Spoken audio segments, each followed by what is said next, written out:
So everybody who says that I am a tank main, who says I am not a tank main, also denies the fact that I'm a support main. As evidenced by the almost, by the end of tonight, by the way, I'm gonna have Fury at 50. So I'm gonna officially call it the 6 golden supports to match my 6 golden tanks.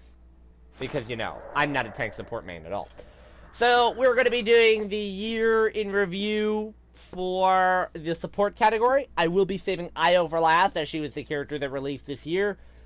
Supports this year were kind of in an odd state, because most supports in the game feel more like damages than they do actual supports. Most people that play supports know that you get shit on so much with need healing, need healing, need healing, need healing, and people just don't understand how supports work. People don't understand that there are certain instances where you can't be healed. Support is the least forgiving position in Paladins. You are going to be blamed for absolutely everything that goes wrong, no matter what happens. I had a game yesterday. I could have kept playing yesterday if I wanted to, but I was playing Furia, and my ROM literally kept running out of my Solar Blessing every time I hit him with it. He would literally activate his Juggernaut and run out of it.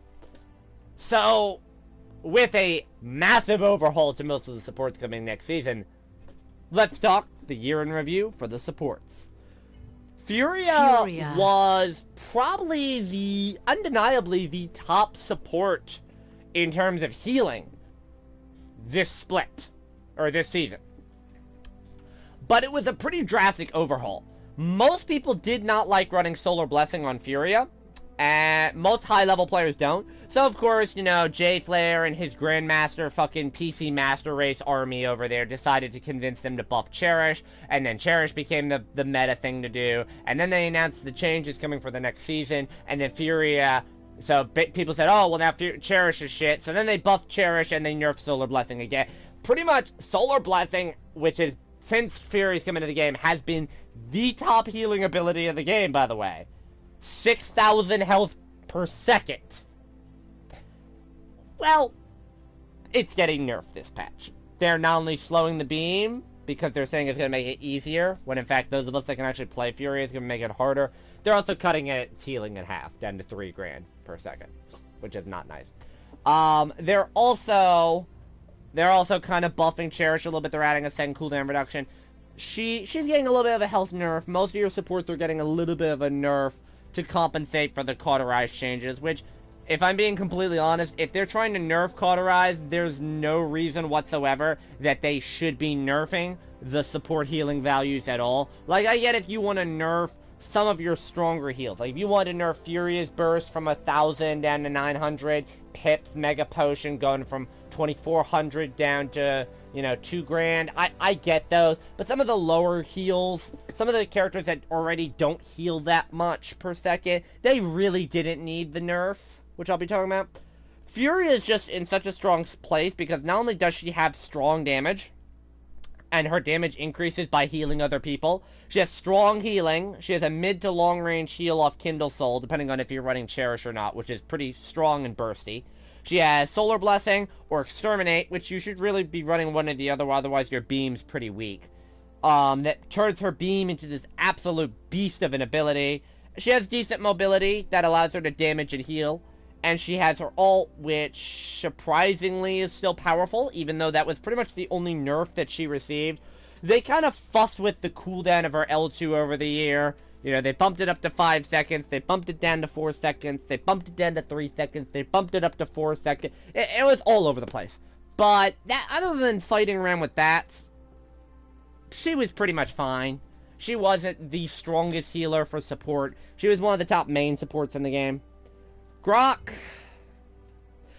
is still unfortunately viewed as a damage dealer. If you try and run a healing Grok, you're going to get shit on. People still regard him as only being capable of damage, which that just goes again to show you the ignorance of the community, not willing to play the character how they should be played. But Grok is pretty much fine. The only thing he really got was they gave him a bit of a nerf to his shock pulse, where they made bouncing projectiles no longer able to bounce off screen. This hit Grok and then Amani pretty hard. To be honest, it's not that big of a change. Grok is still a very high DPS. He's still a good healer, although no one wants to actually bother to play around it just because he's a shorter range healer. So, like, it's like, the big thing is, like, range. You have to have range or you're not a good healer at this rate. Other than that, Grok is actually not getting any changes. They're waiting on Grok and Ying until after this first patch. Although I did think they announced some changes for Ying, but I can't confirm that, so I'm not going to put that in the video. So we'll have to wait and see how Grok turns out. I think Grok is getting a buff. At least healing Grok is getting a buff if they don't change him. Grover started the year relatively mid-tier, jumped up to high tier. At the peak of, like, tournament season, Grover was, like, the top must-pick healer. And then he died. R.I.P. Grover. You're not seeing Grover anymore. So Grover Grover was all over the place. Grover became top tier, mostly because of his cards. Because of the massive movement speed buff that he had for allies that he healed. He had the ability to heal such a wide area of effect. And then they nerfed both those things. And he kind of fell off. They nerfed Rampant Blooming. So his healing wasn't as strong. He had this nice little burst heal after his initial heal. Yeah, no, that did not happen. Nope, they kind of canned that. And so they heal for an extra 150 health per second for the next 3 seconds, and that's going down even further. Nerfer. Grover's really getting hit with the nerf hammer this patch. It really is. They're cutting his base healing. They're cutting his passive healing. They're cutting the Rampant Blooming again. They're buffing his base AoE. They're nerfing a lot of his cards. They're rechanging a couple of cards. I really don't know how Grover's going to play. I think Grover may be a very unfun healer to play. I currently play him mostly around Ferocity, trying to deal more damage to get more eliminations so I can use Adrenaline to get more healing. So it's a very high risk, high reward, because if I'm not getting the elim, I'm not getting the cooldown reset. But that's how I'm currently playing him. I find that to be the best style. Most people like to run Rampant or Deep Roots for the CC. I'm not really a fan of that. But I can in a pinch. I think the only thing I'm going to say about Grover going into the next patch, his base kit may suffer. Whirlwind, his ult, is getting a massive buff. Because the caught nerf, it's going to make it so that you can actually heal against caught 3 with your ult. I don't know about if Grover himself is going to be able to heal against caught 3, but the big complaint with Grover is always, when the enemy gets caught 3, your ult becomes meaningless. Now, not so much. Now it's going to be okay. Now you're going to get that heal. So, how about Genos? Genos, I have a very okay-hate relationship with him. I wouldn't say love-hate. Okay-hate. He's a damage champion, and more in my opinion. People run him for Luminary. People think... See, coming into the year, Genos was top-tier healer because of Luminary. Ending the year, Genos is top-tier healer because of Luminary. For the sole fact that Luminary is in the game for his fucking 15% damage buff, Genos is top-tier. Literally, it's, if you're not running Luminary, you're throwing. And you know what? To a certain extent, I agree with that. Because his healing is just so shit. He is not able to play with 2 tanks. If you are running Genos in a 2-tank comp, you are killing your tanks. I cannot stand people that sit there and tell me that Genos is the best healer in the game because of the fact that he has a damage amp. That's fucking great and wonderful. His healing is sad and pathetic. That being said, he has tools for everything. He reminds me a lot of Khan in that he's the jack of all trades but the master of none. He has solid DPS. He has an alright heal. He has a good movement ability. He has a CC ability. He has a powerful ultimate ability that's very high risk, high reward. And he has viable options. I think Binary does increase your damage. Power Cosmium is great if you're trying to counter certain flank champions. And Luminary is, well, you have to play it or bust. Coming in next patch, they're nerfing his heal even further for whatever reason. Which is just gonna hurt his fucking healing potential even more. And most Genoses are the type of people that because they get top healing, because they're a duration heal, because they heal for so long. He put the heal on you for 10 seconds, but it's like chicken scratching. I can literally heal myself for more health per second as Barrack than I can as him. So, I am interested to see how he does. They are buffing his damage. They're buffing Pyrocosmium, they're buffing the damage on his weapon, and they're buffing his ammo counter. And they're nerfing a lot of his cards, so they're forcing a lot of your healing cards to being level 5. And I really am not happy with that. I really don't like it where they're making basically 4 cards of his that are must-haves. They're making it where you've got to run those at level 5, or you're not getting any value out of them. We're gonna have to wait and see. I don't know how much he's gonna move. According to your fucking PC Master Race and your goddamn Grandmasters, they're gonna sit there and say he's fucking meta still because it got fucking Luminary, but... Damba was in an interesting spot this year. Damba's long been regarded as one of the top healers in the game, but he requires a lot of skill. He has a very strong aiming requirement, and people just don't have it necessarily. So they can't really play him. Damba fell off the map. Damba was nowhere to be found this year.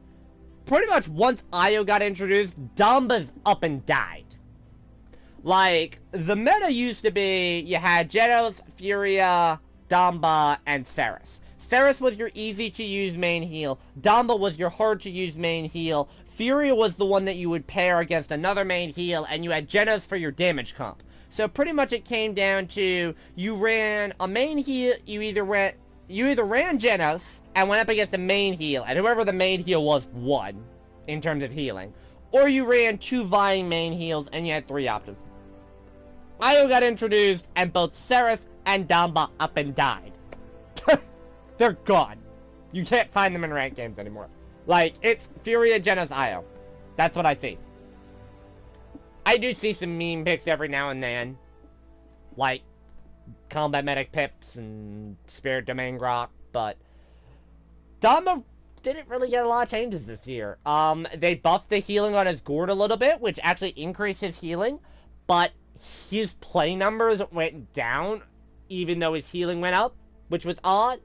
Coming into the new year, they are removing the damage. They're removing Wakona's Curse.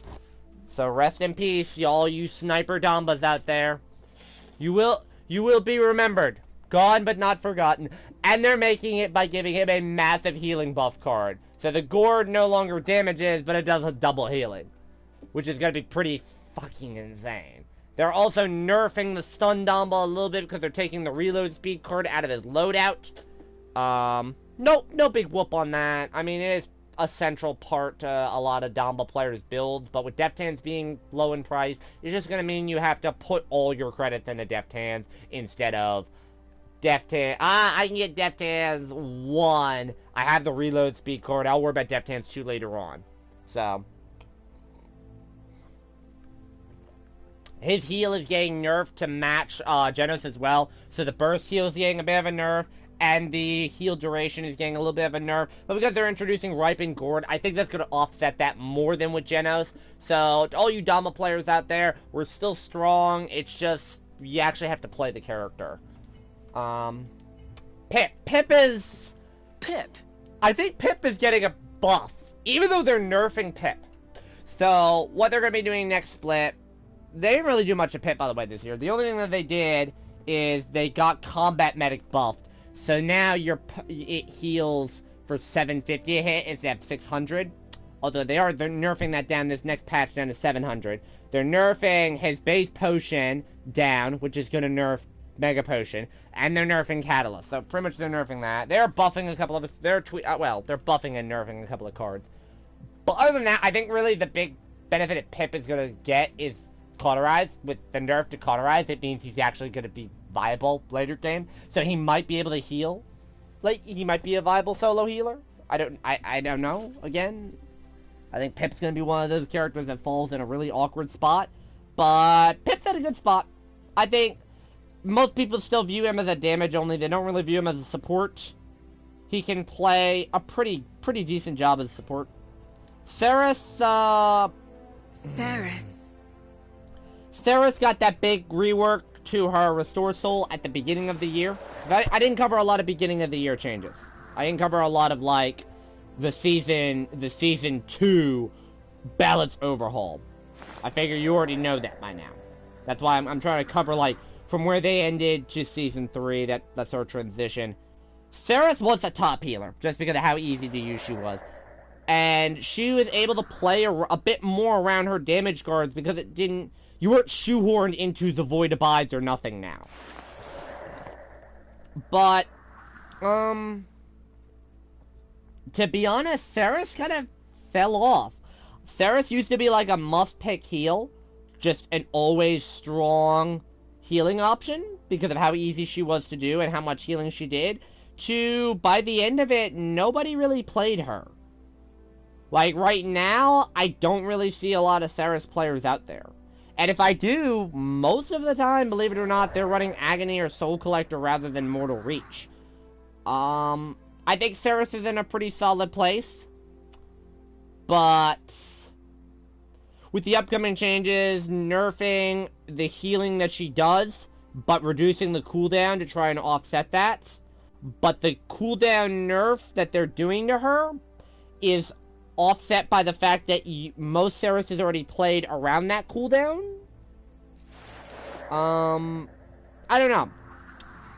I think pretty much the big complaint people have with Ceres right now is that she feels like a heal bot. Like, all you do is just hold down L2. And by them changing Ceres to literally just being that, I don't know how fun she's going to be to play. I think she might be viable still. I just don't know about the fun factor. Ying. Oh boy. Ying's kind of awkward. So first, addressing the elephant in the room. Ying has some unofficial changes. Pretty much the only thing I've heard for her going into the next season, because she's like Grok, they didn't really rework her too much going into next season. She is getting a nerf to her heal on Life Exchange, 800 to 700, and the heal per second is going down slightly on the illusions. Chip, I don't know the value on that. That is all I know. I don't know if that's going to be taking effect with the season patch, or if that's going to be taking effect in the patch afterwards when they said they're going to go after Grok. We'll have to wait and see on that. But Ying has been in an interesting place. She is right up there with the top healers on Life Exchange. She can put out a ton of healing. She has 3 separate ways to heal, and she does a damn good job on that. Although she doesn't really have a lot of defensive options. And Ying, without Life Exchange, is capable of dealing a lot of damage between Resonance and Clone Spam, or Focusing Lens and good accuracy. Focusing Lens got a pretty big buff this year, and it made it meta. If you didn't like Focusing Lens, like I didn't like it because I felt that you spend more of your time focusing on damage than actually healing your team. Too bad. You have to play it. You have no choice. You have to play it. Which, even I have to give in to the dark side. Now, meta-wise, she's gone all over the place. Believe it or not, at the start of the year, Life Exchange was meta because of just how much healing you could put out. You know, you were looking at 200, 300k in healing easily. Then Focusing Lens got that buff, and she was right there. It was like, nope, fuck you, she's an off heal. It's Ceres for the main heal, Focusing Lens Ying for the off heal, and she just was a sniper with insane DPS at any range. Now at the end, for no apparent reason, Resonance has just seen this massive jump. I see Resonance every other game in a Ying now. And I don't understand where this Resonance meta has come from, especially considering how bad her illusion heal is. She heals for 420 basically every 2 seconds. If I'm being honest, it's 420 every 2 seconds to one ally. One. So, think of it as a Ceres heal but it does roughly a 3/4 less healing. It does 75% less healing on the same cooldown with no area as Sarah's. So I don't get this resonance meta. I think she's going to be very strong on Life Exchange. Life Exchange is still one of the strongest heals in the game, but I do think she is going to be in the same category that Grok and Pip. People feel Grok and Pip are exclusively damage dealers. I think if you're not running Life Exchange, that's what she's going to fit into. Last but not least, Io. Now, I report every Io I come up across. I've reported my own teammates for Io. I do not understand what Hi-Rez was thinking with this character. This is the most broken character in the game. And I'm going to break down why very quickly. Io, the character, is dog shit. Luna, the dog, is the single greatest character in the game. And I think that's the problem. Her dog is so powerful. She deals 300 damage per hit every 0.15 second. Io herself deals 400 damage every 0.6 seconds. Do you see the problem with that from a damage perspective? Now,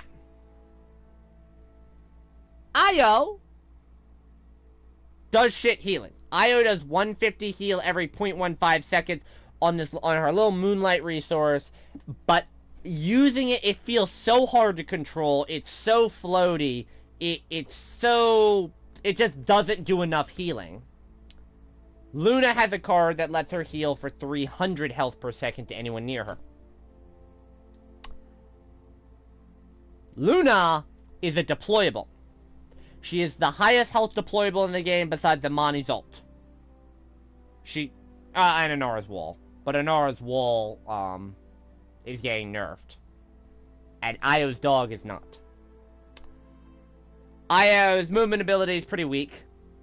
Io's ult is basically a Torvald ult with a Genos ult. It's a one-shot. It isn't counterable, but with resilience like Torvald's ult is, which does, in theory, make it stronger, but it has a stricter aiming requirement, although now there's this little suck-in feature where it actually starts pulling people into it. Io's dog also has a stun every 15 seconds. That stun goes through whatever ability in the game. The only thing it requires is line of sight. Although, even then, you will be hit around walls and corners and shit. Basically, if Io shoots you with her bow, the dog's gonna get a little indicator on your head. That means you need to get around to cover. If the dog starts doing its little charge to stun you, it's too late. You're gonna eat a stun. In damage and CC immune abilities, you will be stunned. I cannot stand this character. Because the only way that she is ever able to get kills is off the dog. If I go up against an Io, I have to buy tier 3 resilience. And resilience getting a nerf is really going to hurt me. The next patch, they're nerfing her. They're nerfing her heal. They're nerfing the dog heal on lifelink. They're nerfing the cooldown on her lunar leap. They're nerfing a lot of her cards, which I'm happy about. But what I really don't understand is the fact how Ios... There are so many Io mains out there. Partially because she's a fucking furry, and the furry community is huge. She's like the Maeve community. Like, you can't fucking touch Maeve without the community jumping on your throat, knives ready to come to your house and fucking murder you because you said one bad thing about Maeve. Ios are like that. Because the fact... I think I forgot to fail to mention this as well. The dog can capture point. The dog can move the cart. Why did they think this was a good idea? Why can't Amani's dragon then contest the point? But Io's dog can. I don't get that shit. I really don't. The fact that the dog is so powerful, like, Io literally does nothing. Io really, her purpose with the bow is just to shoot it just to cause the dog to stun people. Like, she literally just dropped the dog and let it do the work. It's like the old meme, Bomb King throws Grumpy Bomb. My work here is done. But you didn't do anything. That's Io's. And I can't stand that. She is the least skill out of all the support characters to play.